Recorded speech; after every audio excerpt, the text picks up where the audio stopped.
50,000 ఓట్ల మెజార్టీతోని ఈనాడు మీ ప్రాంతంలో ఎమ్మెల్యేగా గెలిపించిండంటే నల్లగొండ ప్రజలు ఎంత చైతన్యవంతులో మీరు ఒక్కసారి ఆలోచన చేయండి. తెలంగాణ ప్రజలకు నేను చెప్పదలుచుకున్నా, నల్లగొండ గడ్డ చైతన్యానికి మారుపేరు. ఈ ప్రాంతం సర్దార్ సర్వాయి పాపన్న గౌడు ఏలిన ప్రాంతం. ఈ ప్రాంతం దొడ్డి కొమరయ్య పోరాటం చేసిన ప్రాంతం. ఈ ప్రాంతం చాకలి ఐలమ్మ స్ఫూర్తి తీసుకున్న ప్రాంతం. ఈ ప్రాంతం రావి నారాయణ రెడ్డి, ఆరుట్ల కమలాదేవి, ఆరుట్ల రామచంద్రారెడ్డి, బిఎన్ రెడ్డిలు ధర్మ భిక్షములు ఈ గడ్డ మీద నుంచి కొట్లాడిన ప్రాంతం.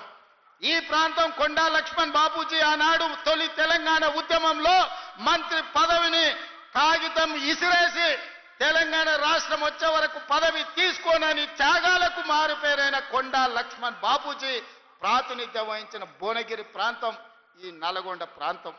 మళ్ళీ తెలంగాణ ఉద్యమంలో తెలంగాణ కోసం రాజీనామా చేసి మళ్ళీ తెలంగాణ రాష్ట్రంలోనే మంత్రి పదవి చేపట్టిన కోమటిరెడ్డి వెంకటరెడ్డి ప్రాతినిధ్యం వహిస్తున్న ప్రాంతం.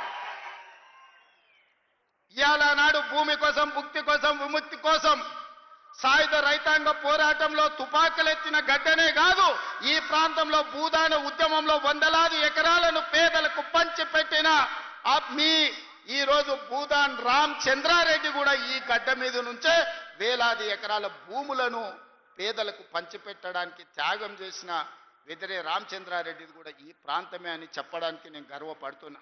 మిత్రులారా, ఇవాళ ఈ సమాజంలో ఉన్న మా ఆడబిడ్డలు కావచ్చు, మా సోదరులు కావచ్చు, ఇవాళ వాళ్ళకి చైతన్యం లేదా? వాళ్ళకి ఏం కావాలనో ఏం సాధించుకోవాలో వాళ్ళకి తెలియదా? ఎవడో ఎక్కడి నుంచో వచ్చి ఇక్కడ రెచ్చగొడితే ఇక్కడ ఉండే రైతులను, ఇక్కడ ఉండే పేదలను తప్పు దారి పట్టించి ఈ ప్రభుత్వం మీద బురద జల్లే ప్రయత్నం చేస్తే తిప్పికొట్టే శక్తి నల్గొండ జిల్లా రైతాంగానికి లేదా అని నేను అడుగుతున్నా. మిత్రులారా, నాడు నిజాం నవాబులనే దిగంతాలకు తరిమి కొట్టిన గడ్డ సాయుధ రైతాంగ పోరాటంలో నేలకు ఒరిగినా గాని తుపాకీని వదలకుండా పోరాటం చేసిన గడ్డ ఈ రోజు మనం స్వేచ్ఛను అనుభవిస్తున్నామంటే, ఈ రోజు ప్రజాస్వామిక రాష్ట్రంలో మనం ఈ రోజు మనగడ సాధించినామంటే నల్గొండ ప్రాంతంలో జరిగిన సాయుధ రైతాంగ పోరాటమే ఈ రోజు మనకి స్వేచ్ఛనిచ్చింది. ఆనాటి సాయుధ రైతాంగ పోరాటాన్ని నిర్మించిన నల్గొండ జిల్లా ఈ రోజు చైతన్యం కోల్పోయింది అనుకుంటున్నారా? లేకపోతే నల్గొండ జిల్లాకు కావాల్సిన ప్రాజెక్టులను సాధించుకోలేరు అనుకుంటున్నారా గత పాలకులు అని చెప్పి నేను సందర్భంగా అడగదలుచుకున్నా. మిత్రులారా, 10 సంవత్సరాలు 20 లక్షల కోట్లు వాళ్ళ దగ్గరకు వచ్చినాయి. 20 లక్షల కోట్ల రూపాయలు వాళ్ళ జేబుల్లో ఉంటే 2,000 కోట్లతోని ఎస్ఎల్బీసీని ఎందుకు పూర్తి చేయలేదో అడగండి.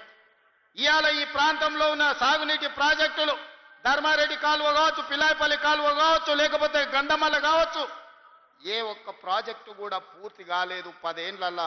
ఇవాళ మనం పూర్తి చెయ్యాలి అనుకుంటే కాళ్ళల్లో కట్టెబెట్టి కింద పడేయాలని చూస్తూ ఇవాళ మీకు ఎందుకు మెడికల్ కాలేజ్ కట్టలేదు? ఇవాళ యాదగిరి గుట్ట మీద కాంట్రాక్టులు ఇచ్చి ఎవరికి మెక్కినరో ఇవాళ మీకు అందరికీ తెలుసు. నేను ఆరోపణలు చేయదలుచుకోలేదు, దేవుడిని వివాదాలకు రాజకీయాలకు లాగదలుచుకోలేదు. కానీ అది ఊరికే పోయిందా? యాదగిరిగుట్ట లక్ష్మీ నరసింహస్వామి దగ్గర జరిగిన అపచారానికి మూల్యం చెల్లించలేదా? మన ప్రభుత్వం ఏర్పడ్డ నాడే బొక్కవోర్ల పడి మక్కెలు ఇరగలేదా? మీకు తెలియదా? చేసిన పాపాలు ఎక్కడికి పోవు, మన ఎంబడే వస్తూనే ఉంటాయి నీడలాక. ఇవాళ పాపాలు చేసింది కాబట్టి మీ పరిస్థితి గట్లయింది. నేను అంటలేని మాట ఆ పార్టీ నాయకురాలే అన్నారు. ఏమన్నారు మిత్రులారా? మా పార్టీలో దయ్యాలు చేరనే. సొంతింటి బిడ్డ టీఆర్ఎస్లు ఉన్నోళ్ళు దయ్యాలని చెప్తుంటే సమాధానం చెప్పలేక దయ్యాల నాయకుడు ఫామ్ హౌస్ లో నిద్రపోతుండు. నేను అడుగుతున్నది బీఆర్ఎస్ కాదు, డిఆర్ఎస్. డిఆర్ఎస్ అంటే దయ్యాల రాజ్య సమితి. అది ఇయాల అది భారత రాష్ట్ర సమితి కాదు, అది దయ్యాల రాజ్య సమితి.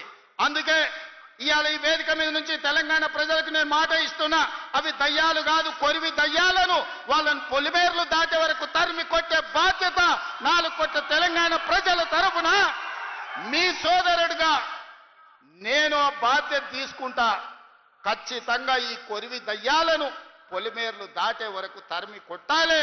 దాంట్లో మీ సహకారం ఉండాలి. నల్గొండ బిడ్డలు ముందు బాగానే నిలబడాలి అని చెప్పి నేను మా మిత్రులకు విజ్ఞప్తి చేస్తున్నా. ఇవాళ మిత్రులారా, నిన్న ప్రభుత్వ ఉద్యోగుల గురించి చర్చించినాం. ప్రభుత్వ ఉద్యోగుల సమస్యల్ని పరిష్కరించాలనే ప్రయత్నం చేసినాం. వాళ్ళ డిఏల సంగతి, వాళ్ళ సమస్యల సంగతి మా బట్టి విక్రమార్క గారు, మా నాయకులు శ్రీధర్ బాబు గారు అందరు చర్చించి ఒక కొలిక్కు పట్టుకొచ్చినాం. ఇవాళ మాట్లాడుతున్నాడు వాళ్ళ సమస్యలు మీరు పరిష్కరించలేదు.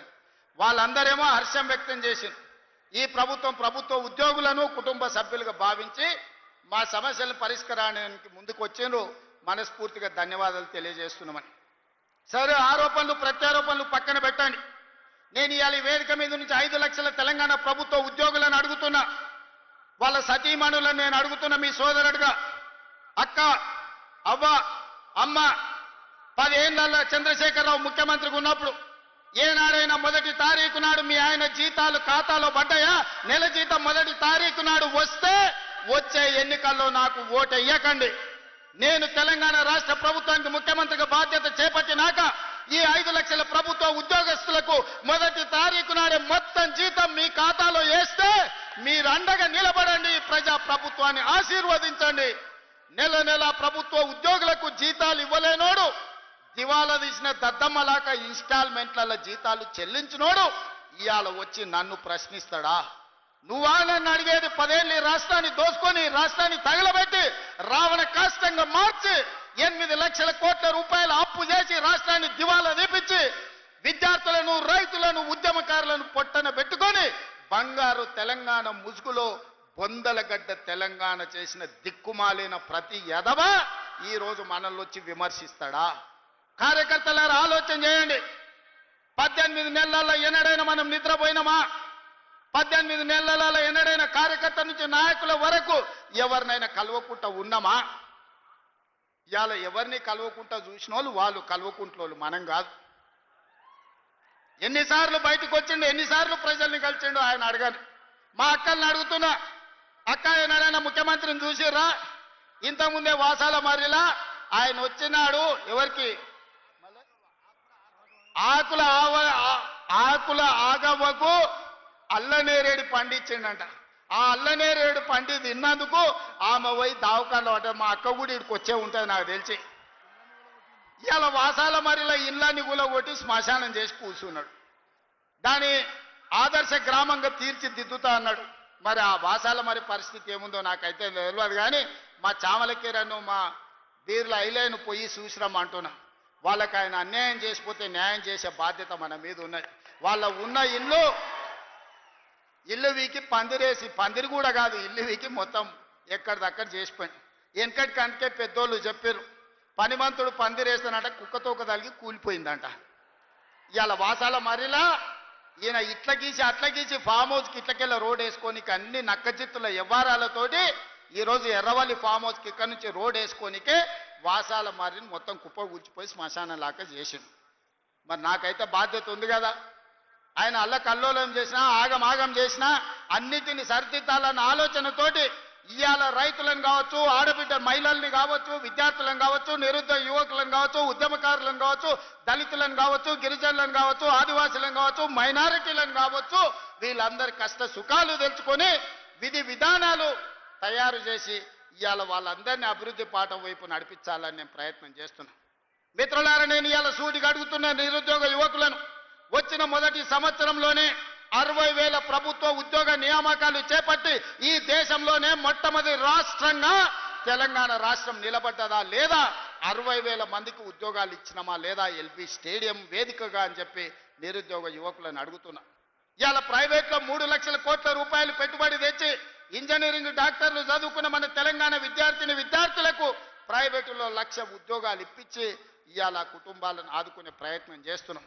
ఇవాళ మీ ప్రాంతంలో young India integrated residential school 200 కోట్ల రూపాయలతోని నిర్మించడమే కాదు, రాష్ట్రంలో 100 నియోజకవర్గాలలో 20,000 కోట్ల రూపాయలతోటి బడుగు బలైన దళిత గిరిజన మైనారిటీ వర్గాలకు సంబంధించిన పిల్లలు ప్రతి దగ్గర 2,600 మంది కలిసి చదువుకునేటట్టు, కలిసి భోజనం చేసేటట్టు కార్పొరేట్ కాలేజీలను తలదన్నే విధంగా ఇవాళ పేదలకు విద్యను అందించడానికి మన ప్రభుత్వం ప్రణాళికలేసింది.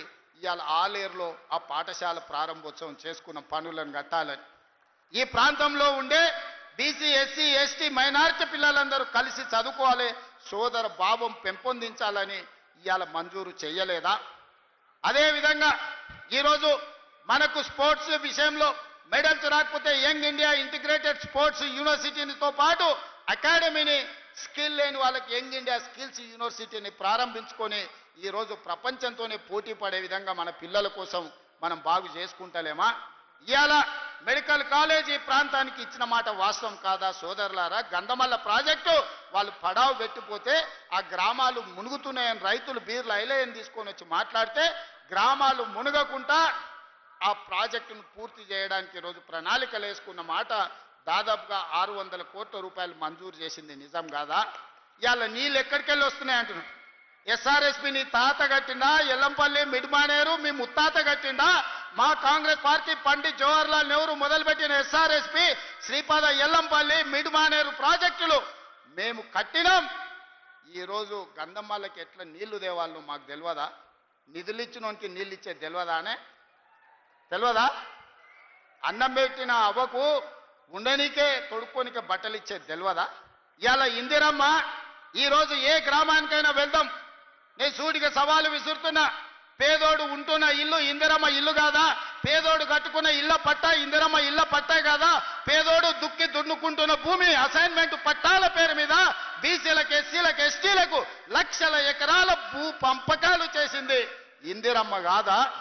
ఆ ఇందిరమ్మ మా అమ్మ కాదా? మా కాంగ్రెస్ పార్టీ తల్లి కాదా ఇందిరమ్మ? ఆమె నాయకత్వంలో పనిచేసే మేము ఇవాళ ఈ ప్రాంతాన్ని అభివృద్ధి చెయ్యాలని మేము ముందుకు వస్తే, అదేవిధంగా ఈరోజు రాష్ట్ర స్థాయిలో 4.5 లక్షల ఇందిరమ్మ ఇండ్లు మళ్ళీ మంజూరు చేసి పనులు ప్రారంభించి పొంగులేటి శ్రీనివాసరెడ్డి గారు పర్యవేక్షిస్తలేరా? ఇదే కాదు, మా అక్కల్ని అడుగుతున్న ఇవాళ మా ఆడబిడ్డలు ఈడుండ్రు. అక్క, ఆనాడైన ప్రభుత్వంలో మీరు అమ్మగారింటికి పోవాలన్నా అమ్మోరిని దర్శించుకోవాలంటే ఇంటి ఆయనను బస్సు కిరాయి పైసలు అడిగేది, అవునా? అయితే కొడుకుని అడగాలి, లేకపోతే ఇంటి ఆయనను అడగాలి. ఎందుకమ్మా ఈ పండుగ ఎందుకు మళ్ళీసారి పోదు అమ్మగారింటికంటే ఊకుండాల్సి వస్తుంది. కడుపులో దుఃఖం ఉన్నా దాచిపెట్టుకొని ఉండేది. కానీ ఇవాళ ఇంటి ఆయన పొలం కాడికి పనికి పోతే అమ్మగారింటికి పోయి చూసి ఒక్క సిల్లి గవ్వ లేకున్నా ఆర్టీసీ బస్సు చెయ్యి చూపితే ఉచితంగా బస్సు ఎక్కుతలేరా? అక్క నిజం చెప్పండి. మా అక్కలు నేను అడుగుతున్నా, మీ తమ్ముడు ముఖ్యమంత్రి అయినాక తెలంగాణ రాష్ట్రంలో మీరు ఎవరైనా ఒక్క పైస పెట్టి టికెట్ కొన్నారా? ఆర్టీసీ బస్సు బాజాబ్తా ఇయ్యాల మీరు ఉచితంగా ప్రయాణం చేస్తలేరా? మా అక్కల్ని ఒక్కసారి ఆలోచన చేయమంటున్నా. అదేవిధంగా మా సంఘాల సభ్యులకు 21,000 కోట్ల రూపాయల బ్యాంకులో లింకేజ్ ఇచ్చినాం. మా సంఘాల సభ్యులు వ్యాపారం చేస్తారు. అదానీలు అంబానీలే కాదు, సోలార్ పవర్ విద్యుత్ ప్లాంట్లు 1000 మెగావాట్ల ప్లాంట్ ఈరోజు మా అక్కలకు పెత్తనం ఇచ్చింది నిజం కాదా? ఆర్టీసీ బస్సులో ఉచిత ప్రయాణం కాదు, 600 బస్సులు వాళ్ళకిచ్చి అదే ఆర్టీసీకి కిరాయికి పెట్టి 600 బస్సులకు మా ఆడబిడ్డల్ని యజమానులను చేసింది నిజం కాదా? ఇవాళ రిలయన్స్తో పోటీ వాడి పెట్రోల్ బంకులు మీరు పెట్టుకొని నిర్వహిస్తున్న మాట నిజం కాదా? ఇందిరా మహిళా శక్తి క్యాంటీన్లు ఈ రోజు రాష్ట్రం నలుమూలలో మీరు ప్రారంభించుకొని చేస్తున్న మాట నిజం కాదా? అమ్మ ఆదర్శ పాఠశాల పేరు మీద గ్రామాన కాంట్రాక్టర్ల చేతుల్లో పనులు పెడితే అవి తీసి మా ఆడబిడ్డల చేతులు పెట్టి అమ్మ ఆదర్శ పాఠశాల పేరు మీద పాఠశాలల నిర్వహణ మీ చేతిలో పెట్టలేదా? స్కూల్లో పిల్లలు బట్టలు కుట్టేది ఆనాడు పెద్ద పెద్ద కంపెనీలకు ఇస్తే ఈరోజు మా ఆడబిడ్డలకు ఇచ్చిన మాట వాస్తవం కాదా? ఇవాళ మా అక్కల్ని ఆర్థికంగా నిలదొక్కునేలా చేసి 1 కోటి మంది ఆడబిడ్డల్ని కోటీశ్వరులను చెయ్యాలి. 10 ఏళ్లలో నా లక్ష్యం అదే. నా జీవితంలో 1 కోటి మంది ఆడబిడ్డల్ని కోటీశ్వరులను చేస్తా అని కంకణం కట్టుకొని బయలుదేరి మీకోసం కృషి చేస్తుంటే ఇవాళ మిమ్మల్ని చూసి ఏడుస్తున్నారు. మీ ఒకనాడు ఇంటాయనని బస్సుకి అడిగే మీరు సాయంత్రం బెల్ట్ షాప్కి ఆయన మిమ్మల్ని నగదు అడిగే పరిస్థితి తెచ్చినా లేదా మా అక్కలు చెప్పాలని నేను అడుగుతున్నా. ఇవాళ పెత్తన మా ఆడబిడ్డల చేతి ఉంటే పిల్లల చదువులు ఉంటాయి, ఇల్లు బాగుపడుతుందని ఇవాళ మా అక్కల చేతుల్లో పెత్తనం పెట్టిన మాట నిజం కాదా? ఆనాడు అప్పుల్లో ఉండి 1 లక్ష రుణమాఫీ చేస్తాని 10 ఏళ్ళు ముంచి రైతులను ఆగమాగం చేసి వేలాది మంది చచ్చిపోతే సంవత్సరం తిరిగే లోపు లక్ష్మీ నరసింహస్వామిగా 25,55,964 మంది రైతులకు 20,617 కోట్ల రూపాయల రైతు రుణమాఫీ చేసి 2 లక్షల రూపాయల వరకు రైతులకు అప్పు విముక్తి కలిగించింది మన ప్రభుత్వం కాదా అని నేను అడుగుతున్నా. ఇవాళ రైతులకు ఉచిత కరెంటుతో పాటు ఆనాడు ఒరేసుకుంటే ఉరేసుకున్నట్టే ఆయన ఆ నాయకుడు అంటే వరి వేసుకోండి చివరి గింజ వరకు కొంటాం, అదే కాదు సన్న వడ్లు పండిస్తే 500 రూపాయల బోనస్ ఇస్తామని చెప్పి ప్రత్యేకంగా పర్యవేక్షించడానికి ఉత్తమ్ కుమార్ రెడ్డి గారి నాయకత్వంలో నిరంతరం వడ్లు అమ్మిన 48 గంటల్లో మీ ఖాతాలో పైసలు వేస్తలేమా? ఇవాళ రైతులను ఆదుకొని ప్రాజెక్టులు పూర్తి చెయ్యాలి అని మేము పనిచేస్తుంటే కడుపు మండి విషం జమ్ముతున్నారు ఈరోజు రైతుల మీద.